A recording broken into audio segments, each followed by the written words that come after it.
बेटी के बियाह के एगो गीत गाओ तनी आप सब सुने लोगिन। सुन के लाइक कमेंट सब्सक्राइब भी करे लोगिन, साथ में शेयर भी करे लोगिन।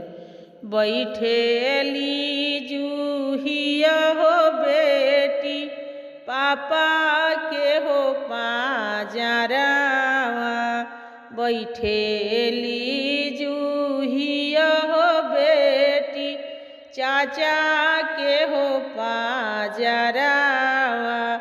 अरे हमारा के किन दिए पापा बनारसी रंग हो सड़िया।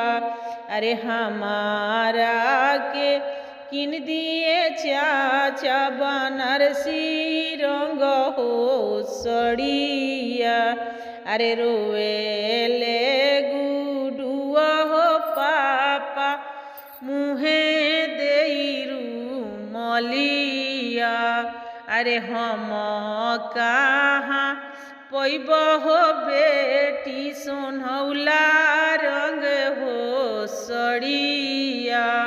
अरे हम कहाँ पैब बेटी बनारसी रंग हो सड़िया। अरे हंसेले कवन हो समधि मुहे खाले हो पानावा। अरे हंसेले गोपाल हो समधि मुहे खाले हो पानावा। अरे हम तोई के खरीदबे सुभावा बनारसी रंग हो सड़िया। अरे रोवेली जूहिया हो बेटी भैया के हो पाजरावा। रोवेली जूहिया हो बेटी भैया के हो पाजरावा। अरे हमारा के किन दोए भैया गोटा दर हो चौदरिया।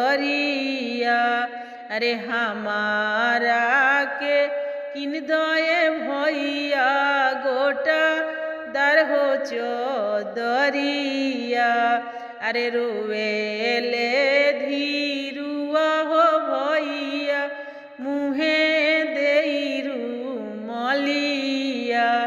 रोवेले बीरुआ हो भैया मुहे देइरू मलिया।